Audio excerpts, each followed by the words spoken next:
mediar esse evento. E eu gostaria de compartilhar a proposta, o desafio que eles deram inicialmente, que foi discutir sobre quais são as possibilidades do pesquisador, do cientista brasileiro aqui na França, e como pensar em empreendedorismo, inovação e tecnologia. Então, eu agradeço a embaixada pela confiança e por esse trabalho intenso que todo o setor de Zacarias faz para promover esses diálogos, continuar cada ano trazendo soluções, trazendo propostas, trazendo debates. Obrigada. Então, aqui nós temos como convidados a Mara Monti, que vai falar do Fator de Sacred, que é uma região geográfica também muito importante para a ciência, para a tecnologia, para a inovação, para o empreendedorismo brasileiro aqui na França. Nós temos a Mariana, que assim como eu fiz HC, eu tenho um camarada da HC também, e a HC está inscrita nesse projeto de universidades do Platão de e a Maria vai explicar a importância dessa região e nós também trazemos para cá, para Paris, porque o Platão está perto, mas está muito longe também, porque temos dificuldades de desconectar a Paris de transporte público, então essa é a minha aproximação e essa é a minha vontade de pessoas brasileiras que estão nos arredores de Paris também se sintam acolhidos aqui nessa casa no Brasil. É muito grande. E tem o Pedro também, que vai falar da transição dele da engenharia para uma nova área, chegando até consultoria de empresas e gerenciando projetos de inovação. Então, eu passo a palavra agora para os nossos convidados e agradeço a presença de vocês.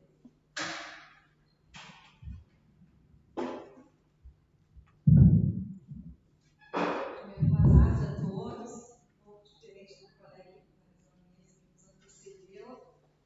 Nós não somos muito conhecidos, mas eu gostaria de finalizar o dia de hoje beijando no coração de vocês o dever de estar lá no nosso plano. Eu sou nascida e criada no 45630, que não é o meu CPF, mas é o meu CPF. E nós podemos mudar profundamente o lugar para onde a gente quer ir. Nós nunca mudamos o lugar onde nós nascemos. Eu sou da região da terra do Jorge Amado, do Milton Santos. E quando os senhores apresentavam a história da diáspora, eu me imaginava 45 anos, aos 5 anos de idade, jamais imagino no meu futuro mais possível a possibilidade de estar na França. No centro que responde a pergunta que o Pedro fez ontem para a gente como desafio. Que resposta dá? Exatamente o que ele disse. Nós precisamos construir lugares onde a indústria, a empresa e a ciência dialogam. E ele disse mais, precisamos encontrar respostas em que a ciência, a indústria e a empresa dialogam para a construção de mundo melhor. Então, eu dormi pensando em produzir para vocês uma resposta disso. Penso que é muito importante pensar o que já fizemos. Que Milton Santos diz que a globalização pode ser diversa, mas que também pode ser uma outra globalização. Essa casa, esse lugar, onde nós estamos aqui, hoje nós somos os outros. Aqueles que ousaram atravessar o mar, encontrar um horizonte difícil às vezes, impossível para alguns, mas como lembrar a Ana Lúcia que ali está, né? Paulo Freire, ele diz que é impossível, mas se você fizer bem, com a educação, tudo que é impossível de difícil pode se tornar fácil. Assim é o cluster. Ele nasce lá em 2000, quando a gente decidiu que nós não deveríamos seguir um modelo de ciência e inovação que se faz numa garagem e que cria grandes conglomerados no mundo. O cluster Cariçaclé não é outra coisa senão uma tentativa de responder, de apoiar, de construir outras respostas.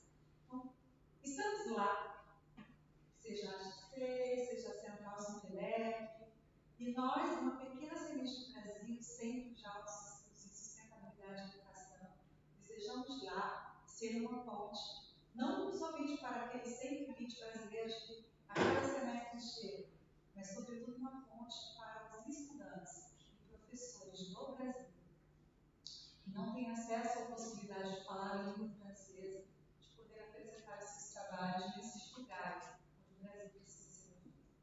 Então é por isso que a gente vai para a Unesco, é por isso que nós somos um centro dentro do Museu do Louvre que traz respostas de desenvolvimento sustentável para muitas coisas.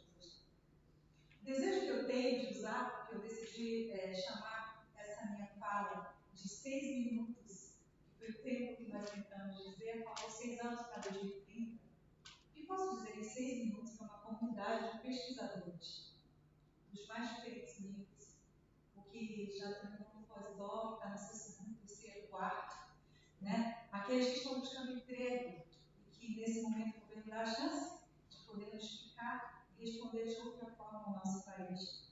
Ou aquele que está no mestrado procurando uma bolsa tentando sobreviver. O que dizer a todos vocês? Dizer que existe um vale que não é do silício, mas é um vale também. Que existe uma mensagem de Fernando Pessoa para vocês, porque o poema diz sobre isso, né? Mesmo que Deus abre o mar e o horizonte, caminhos tão distintos, mas tudo vale a pena se a alma é pequena. Então, eu queria que vocês repetissem isso comigo, porque eu amo a poesia como resposta à ciência também. Vamos dizer?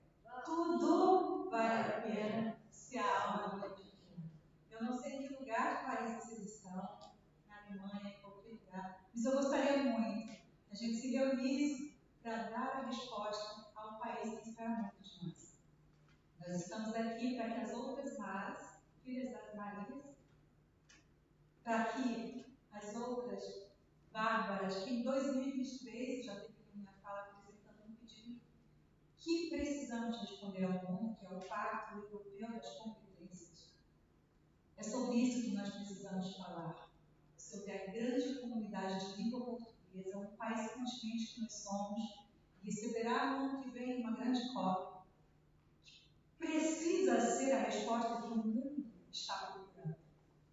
A ciência precisa responder aos desafios da impossibilidade da existência de um outro planeta. Inovar não é outra coisa se não encontrar, mesmo nos ambientes mais curtos, mesmo sem, e não falta dinheiro para a inovação, por favor, entendam isso. Não falta dinheiro para a ciência, faltam bons projetos, faltam pessoas resilientes e corajosas, como nós somos. Sentamos lá na mesa em 2023 e assinamos. Queremos ser líderes do Pacto Europeu das Competências. E mesmo sem ter todo mundo inscrito, por favor, vocês podem vir, porque o mundo está disposto a dizer sim para a ciência. Porque não há outra forma de responder. E o modelo social que nós enfrentamos e achamos que era correto não é mais. E nós somos esse país que tem a resposta. Então, o Pacto Europeu das Competências, nós do CAES, somos o centro responsável pelas carreiras livres. Estamos unidos à OMS, Universidade Estadual do Mato Grosso do Sul, e praticamente toda a comunidade de alunos dos povos originários. A UNEB, Universidade do Estado da Bahia, e a Secretaria do Estado da Bahia, que virá agora em dezembro, estará aqui em janeiro, no frio, talvez a primeira vez que muitos professores verão a neve. Espero que caia. 27 professores com 27 alunos. Vocês sabem por quê? Porque eles podem não estudar aqui. Eles podem nunca entrar na Sorbonne, mas uma imersão e ouvir as respostas que eles têm pode nos ajudar a fazer isso. Então, eu gostaria que a gente não se esquecesse, não importa o país onde a gente estiver, temos um pacto que somos competentes, que a Europa espera a resposta da gente, que sobretudo o país onde nós nascemos, a Universidade Primeira Pessoa da UESC, os primeiros ProUnis, as primeiras bolsas, todos nós precisamos responder, mesmo que tudo vale a pena, que vale a pena investir em nós como cientistas para produzir um mundo melhor. Não vou falar muito sobre o CAES, sobre os seus números, porque eu sou como Bauman, eu vejo muito que mais importante que os números são que os números significam em termos humanos. Então, o que a gente faz lá é estar no cluster, humanizando, sendo a língua portuguesa, e produzindo, sobretudo, respostas para os próximos pesquisadores que virão. Então, Pedro, eu espero ter respondido a tua pergunta, Muito obrigada pelo convite, eu agradeço a todo mundo, Caes, e aos outros que vieram, jovens, a Ana, a Cláudia, a Neide, e aqueles que difundem a ciência e difundem a ciência. É uma honra enorme estar aqui, poder conversar e dialogar com vocês.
Bom, prazer comigo, me chamo Pedro,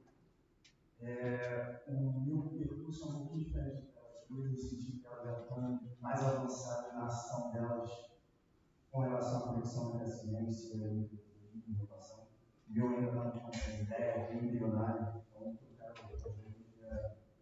talvez compartilhar um pouquinho da minha história, porque ela dá origem a duas questões que eu acho que esse evento, como está fazendo hoje, associações como a TED, PUB e as outras organizações, podem ajudar a ser excelentes catalisadores para ajudar a resolver esses 2 milhões aqui. Então vamos lá. Eu sou engenheiro mecânico, meus pais são professores universitários, então antes mesmo de aprender a falar, já estava no meio acadêmico, os passarinhos, eu tinha passado lá. E eu me formei em engenharia mecânica, segundo meus pais, tive aula com meus pais, e eu fazia mestrado numa laboratório muito bom, que era o professor Márcio Carvalho, e eu sentia que era muito acadêmico no sentido de a ciência era maravilhosa, eu adorava a ciência, mas eu fazia só coisas para aplicativo, era tudo essa dinâmica de aplicativo, mais que eu entendo, pesquisa fundamental é importante no mercado, mas me faltava alguma coisa, especialmente porque na época eu trabalhava na área de petróleo, no laboratório, não era coisa que me agradava o máximo, e aí eu comecei a trabalhar na área de microfísica, para começar a ter uma oportunidade de transitar para uma área mais de saúde.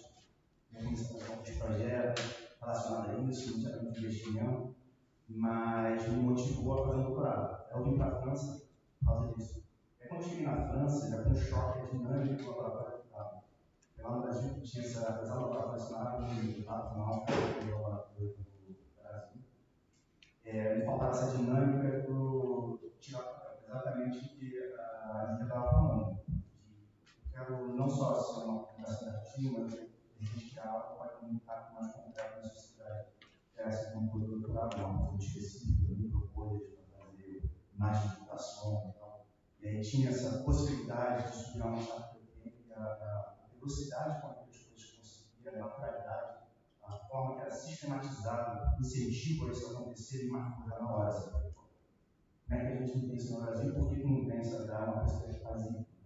E aí, nesse processo de doutorado, foi crescendo em um pouco esse interesse, essa semente de ser um link entre a ciência, né, fundamental ali, da engenharia, do tudo mais, ou de uma forma mais generosa, e esse mundo business, virar esse link com o empreendedor.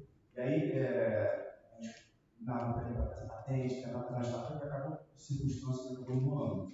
Mas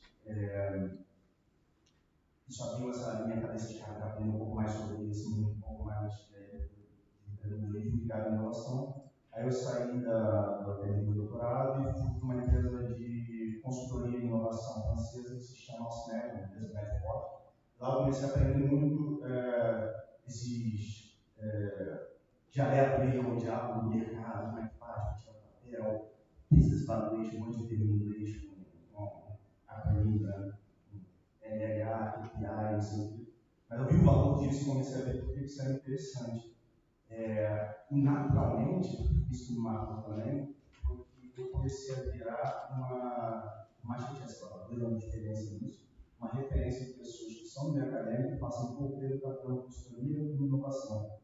E aí vinha uma galera do Brasil e falava comigo, uma ideia de fazer alguma coisa. Como é que a gente faz para tirar o papel? Eu, no meu tempo livre, eu ajudava, cara, faz isso, faz aquilo. Pessoas da Suíça vieram falar comigo, brasileiros e tal. E aí entra esse primeiro elemento, que era esse sentimento que eu recebi de, cara, tem algum gap ali de ajudar as pessoas, tem pessoas interessadas nisso no Brasil, de tirar papel, mas eles não têm, de repente, esse apoio. A gente precisa criar alguma coisa para apoiar eles ali. Ou não é que eles não existam iniciativas de psicólogo, e essas iniciativas de juntar a energia de todo mundo que está trabalhando espalhado para criar uma coisa mais coesa e que aqui nessa direção. O outro sentimento que eu acho que muitos de nós, os poucos que eu conversei sobre a galera do banco, é o sentimento de certa forma, no Brasil, de que ele investiu na gente antes. Não estou nem considerando a questão das bolsas que a gente teve, mas a rua foi feita para você andar de carro para chegar lá. A eletricidade, a hidrelétrica, isso é dinheiro de um monte de gente, principalmente pobre no Brasil, que pagaram. Então para você ter essa oportunidade de aqui. Na hora da onça beber água, vamos lá produzir os caras de novo, os europeus. E aí dá esse sentimento, cara, na hora que eu vou produzir para o Brasil, todo esse investimento do povo brasileiro, eu estou dando dinheiro para os países desenvolvidos. Como é que a gente pode trazer alguma coisa de volta? E esse movimento da diáspora, eu acho que a relevância dele está totalmente ligada a isso. De você fazer assim, cara, estamos aqui, a gente ama o Brasil, a gente está aqui por circunstâncias, acho que a maioria das pessoas, se tiver essa oportunidade que tem aqui, está dentro do Brasil. Então, como que a gente pode estar aqui, tocar as coisas que a gente está vendo, as inovações, etc., e trazer de volta o valor do Brasil? Tem exemplos aqui maravilhosos de pessoas que já avançaram, a gente está começando a conversar aqui, que a gente pode fazer, mas eu acho que como mensagem final, a importância da união, porque eu posso ter uma ideia que começando a elaborar, e aí uma outra pessoa em outro lugar já teve essa ideia, já está avançada, e ninguém sabe, você não sabe da minha, esse diálogo que existe. Até de ter um prazo, aí uma galera mais jovem que está chegando, cara, começar o diálogo da todo mundo, ou criar uma forma de comunicação, o que está acontecendo, o que vocês estão pensando, para tentar emergir, criar um negócio mais impactante. Porque senão, acho que acaba que fica, como o próprio Luiz falou, o Daniel também mencionou, é uma energia você participar dessas, e a gente faz pro bono, né? A gente não ganha dinheiro para fazer isso. É uma energia, que é o que você não está com sua família, que é o que você não está em casa.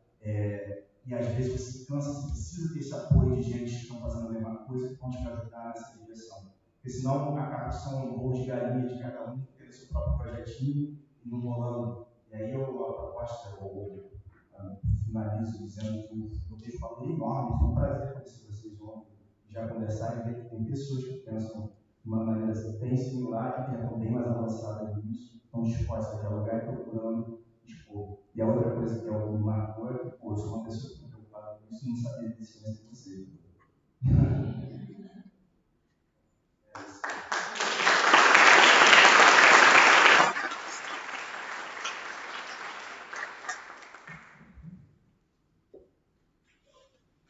Eu gostaria de agradecer e abrir também esse debate para o público, porque todas essas questões, independente da fase, da área que a gente trabalha, quanto tempo estamos na França, essa dúvida eu acho que toca no coração de todos os brasileiros, sobretudo aqui nessa casa. Então, nós vamos abrir para duas perguntas.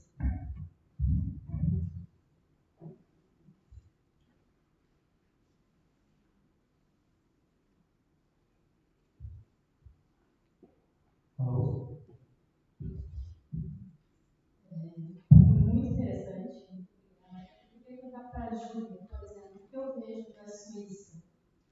Mulheres que querem empreender precisam que tenha alguém sendo responsável financeiro, por exemplo, para o banco.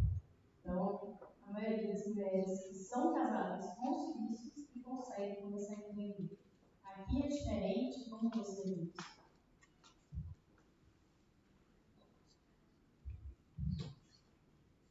Quero desculpar a Júlia, eu errei o nome dela, foi copiado e colado do outro lugar. É a Mariana, da Rio de Janeiro. Eu vou de copa em copa.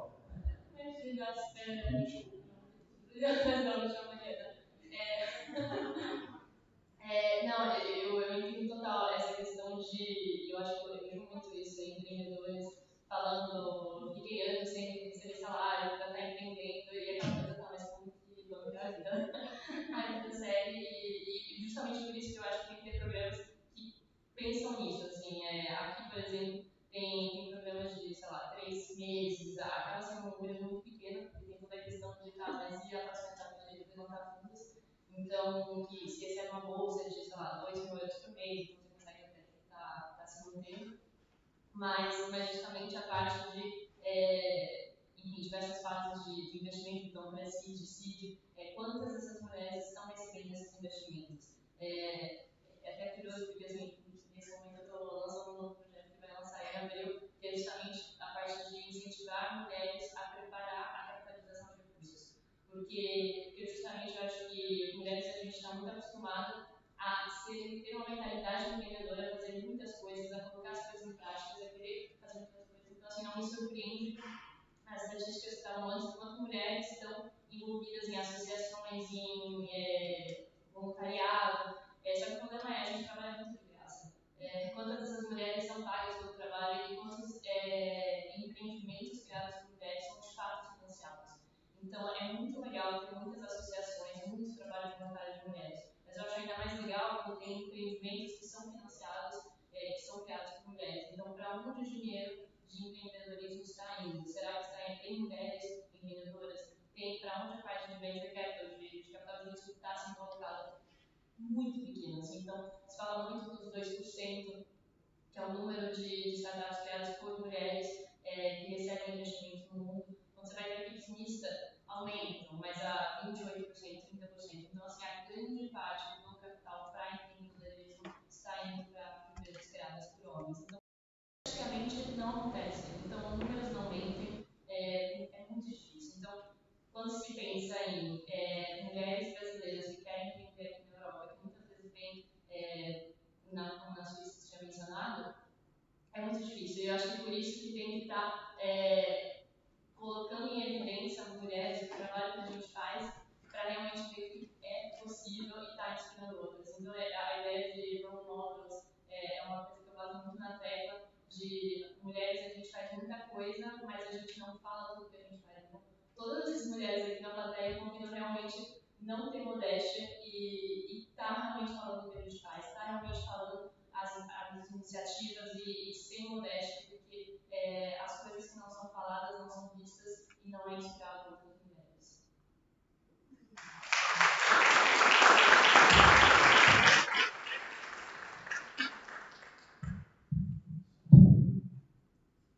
Pode falar. Deixa eu fazer uma pergunta em forma de provocação.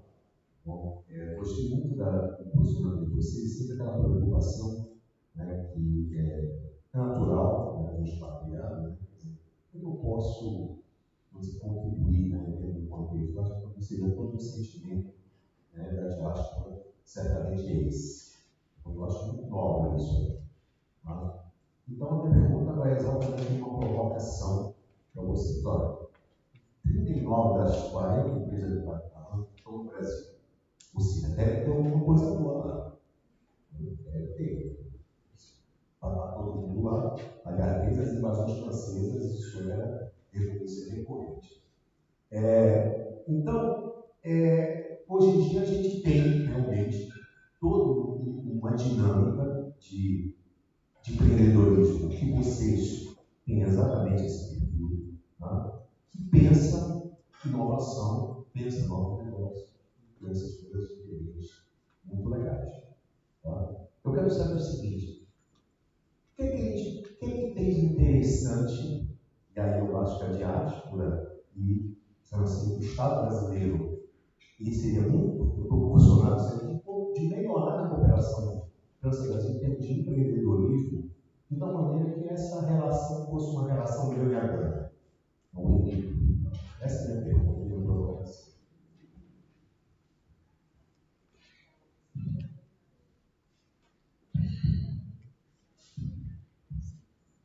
Eu vou pensar no ano da educação no Brasil. Então, eu acho que a gente precisa, primeiro, não pensar categoricamente que é aquilo que existe na escola. Eu acho que o Brasil, eu sou desde a UESC à Unicamp, pós-doutorado na Unicamp. Eu estou no Cluster Paris Saclay e sou uma pesquisadora com respostas talvez até melhores do que muitos pesquisadores de certas áreas de desenvolvimento sustentável. Precisamos criar acordos de cooperação mais claros em relação ao que o Brasil ganha. Eu vou responder bem sinceramente. Eu acho que quando a gente pensa no ano da França no Brasil e no ano do Brasil na França, tem que ser como nós fizemos ontem. Estávamos no Louvre exigindo que, se estamos lá, vamos falar em língua portuguesa. Se os trabalhos que serão apresentados precisam vir das universidades brasileiras. Eu acho que existe ainda, e eu vou usar a palavra diáspora. Diáspora é saída de algum lugar. sobretudo em busca de respostas, oportunidades, e a palavra maior para todos nós é: saímos porque queríamos uma outra oportunidade, porque precisávamos de uma outra oportunidade. Mas hoje o Brasil é a oportunidade. O Brasil é a resposta. Se formos claros nos acordos e na forma como nós vamos nos apresentar, eu acho que o ano que virá não vai ser só o ano da COP, permita dizer com clareza isso, é Belém, é renascimento, é uma nova oportunidade do Brasil de não permitir, porque se vocês não sabem, não tem mais hotel para ninguém. Em Belém, no ano que vem. E será a Guiana Francesa, a Amazônia Francesa, que vai dar resposta sobre a Amazônia?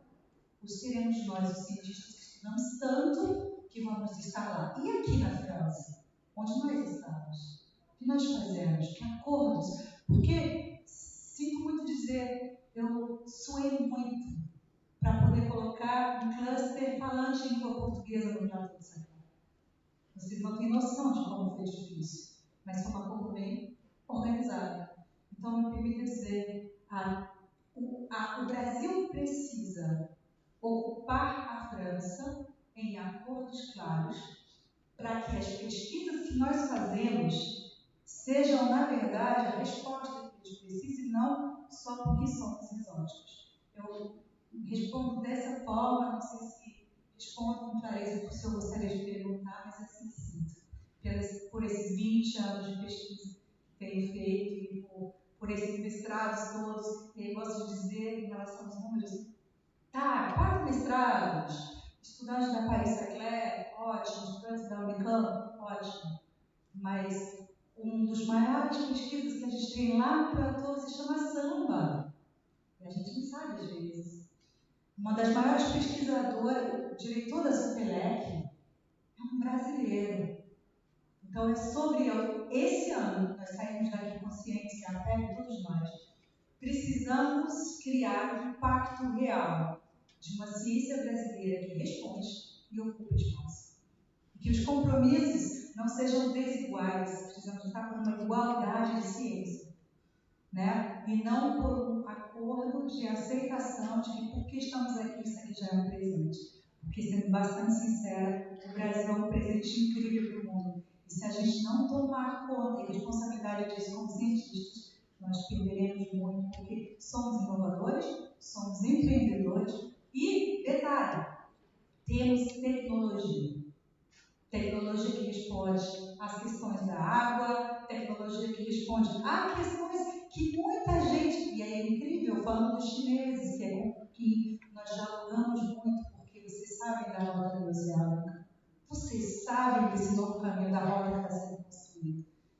Então a gente tem que sentar assim com eles, conversar, estabelecer compromissos, um pacto pelo futuro em que o Brasil não seja novamente colonizado, mas um pacto pelo futuro em que o Brasil, que por que não teve muitos desenvolvimentos por preservação dos seus recursos, tem um novo modo de ensinar, uma nova tecnologia, porque a gente também tem que pensar em inovação social. E o Brasil tem a resposta da inovação social. Permita-me a emoção e o tempo que gastei para responder, mas eu espero que eu tenha tocado, de certa forma, a mentalidade e esse caminho da ciência que vocês estão seguindo. E obrigada por tudo.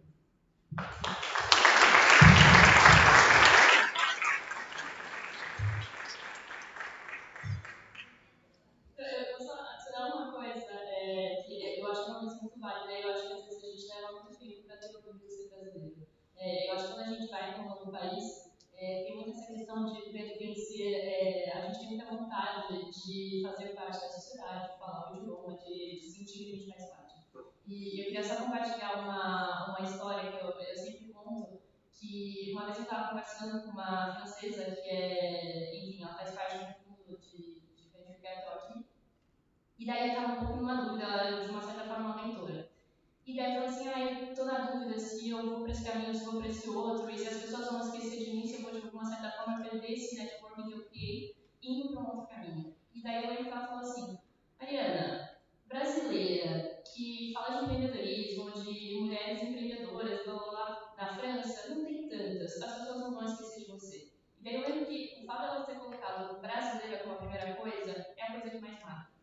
Porque justamente às vezes a gente quer muito pertencer a uma sociedade que a gente quer ser mais um. Mas o fato de ser brasileiros na Europa, trabalhando em tal área, com uma pesquisa específica, é justamente o que te torna único, que vai te fazer ir mais longe. Eu acho que, então, assim, abraçar o fato de ser brasileiro e colocar como primeira informação é justamente isso que vai te tornar único e que vai trazer a importância. Então, eu acho que às vezes a gente leva muito tempo para realmente se assumir como brasileiro lá fora, para querer mostrar que é isso que me faz especial, é isso que me faz mais forte.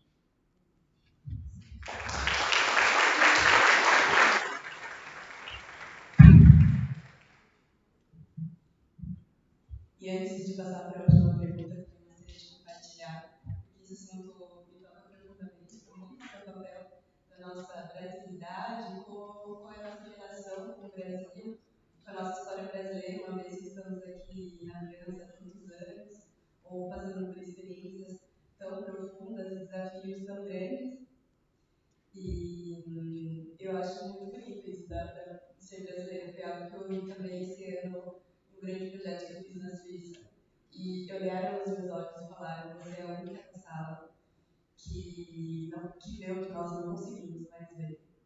Então, nós brasileiros, nós brasileiras, nós mulheres cientistas, empreendedoras, nós temos também que falar aquilo que as pessoas que estão há muito tempo no mesmo lugar não conseguem mais ver. Então, temos que sim financiar mais mulheres, temos que financiar mais afrodescendentes, temos que inovar e valorizar toda essa ancestralidade brasileira, tudo que o Brasil, com os povos originários, conseguiu construir, toda a resistência deles, toda a resistência dos nossos ecossistemas e a beleza do nosso país, não só para o turista ver, mas para nós brasileiros nos apropriarmos do nosso conhecimento, das nossas belezas culturais e também em termos de tecnologia. Tudo isso faz com que nós sejamos altamente inovadores. Eu acho que todo mundo aqui já ouviu um feedback, que é o primeiro feedback de nós profissionais brasileiros, que é nós somos muito criativos. Nós temos uma maneira muito interessante de interface, de enfrentar os desafios aqui na Europa por causa disso.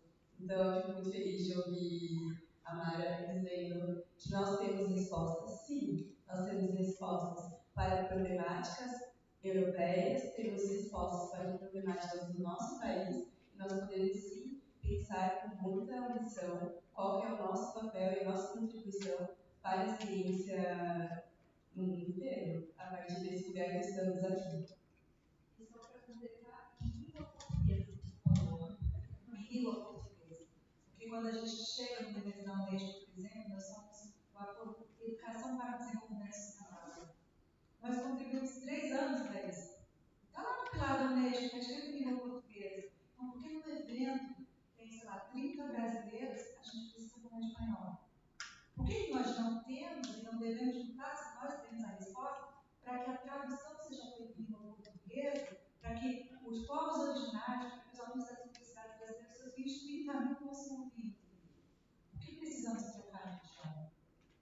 Porque Jorge chegou onde chegou, pensando naquele JP, no compromisso que vocês têm no ano que vem, de construir na nossa agenda da ciência, na nossa agenda da inovação, a agenda do respeito à nossa língua. Nós precisamos exigir, como eu exijo muitas vezes do tradutor. Eu quero, não faço. Você vai fazer nas duas línguas? Não. Eu faço, pego um tradutor, eu coloco em português, porque nós não vamos assinar aquilo que nós não entendemos. Se temos ovo de novo, temos ovo de novo.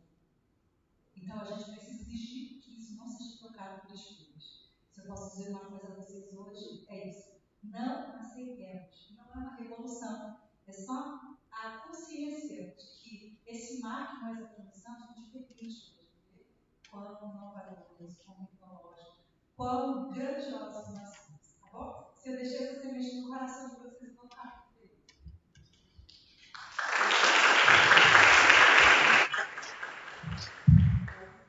Estourando no tempo, mas eu gostaria de respeitar o nosso colega, então pode falar sua pergunta. Primeiro, boa tarde a todos. Parabéns até pelos 40 anos de história. E também pelo projeto de também, é importante, como o Pedro falou, de se essa parte de diálogo, de comunicar ciência, você faz um pouco mais de business e tudo, e a minha pergunta vai justamente para o Pedro. Tinha comentado um pouco sobre a primeira ideia de fazer uma startup, um pouco mais de frutos, e que por alguns pontos não conseguiu avançar muito.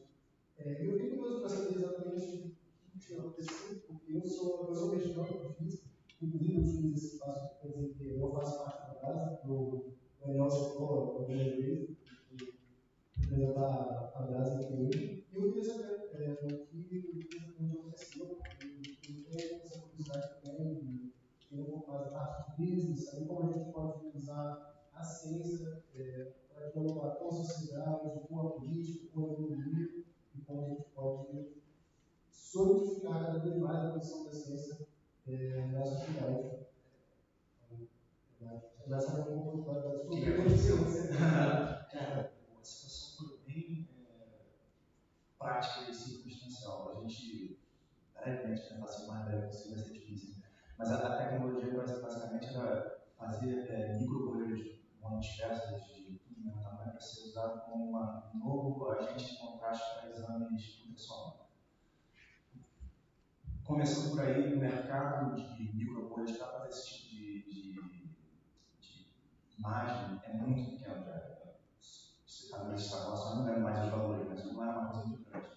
E quando você entra no setor farmacêutico, principalmente quando você vai injetar alguma coisa dentro de alguém, você tem um processo de aprovação para um medicamento, qualquer coisa que é invasiva dessa forma, que demanda muito tempo e bilhões, às vezes, milhões de euros, você precisa de um aporte muito grande.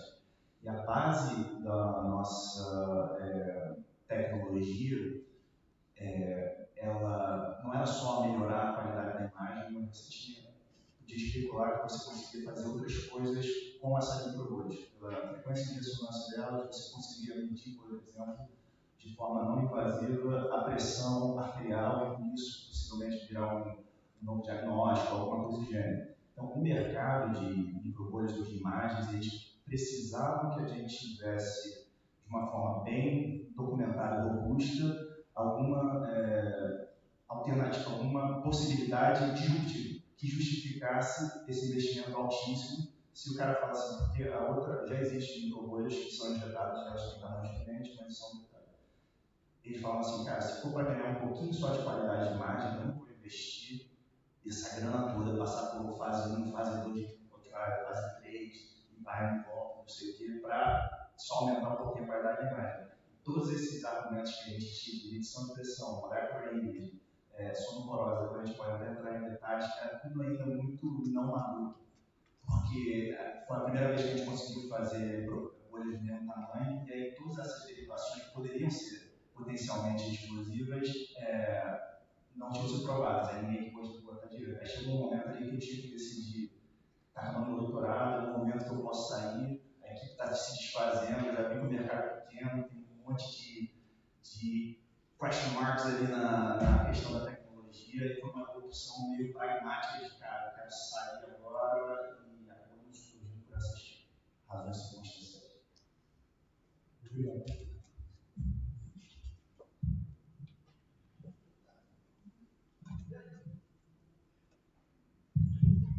E é interessante porque essa questão do empreendedorismo, lançar startups e tal, é algo que eu tive que confrontar quando eu fazia engenharia na Unicamp. Então, a Unicamp tem uma incubadora, eu participava da Liga dos Empreendedores da Unicamp, mas eu acho que é um pouco a realidade de todos nós. Nós temos ainda que pagar contas, nós temos pouco tempo aqui, às vezes estamos mal conectados.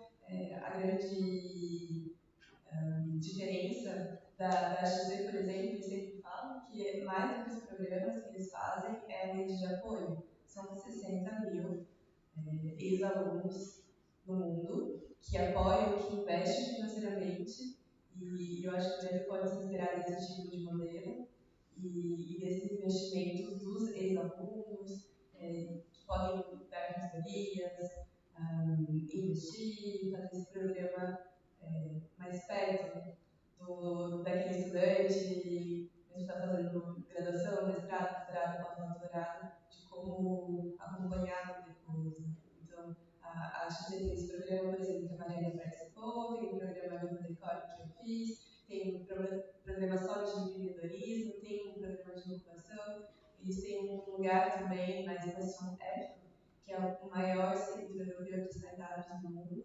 Então, existe toda uma organização e uma estratégia muito bem definida, muito bem articulada e muito. E também com muito investimento público, privado, e eu acho que o Brasil também precisa disso, e nós cientistas aqui também precisamos desse apoio. E é por isso que esses debates, esses encontros são importantes, porque a gente não tem tantos recursos, mas fazemos milagres com os poucos recursos que nós temos, graças à nossa energia, ao nosso talento, à nossa união. Então, eu estou muito feliz de ver lindas associações também em todas as áreas da ciência, e espero que essa casa do Brasil, que esse debate que estamos construindo aqui na PEC, possa continuar e servir para mais união e para mais acordos formais, organizados, com altos investimentos financeiros.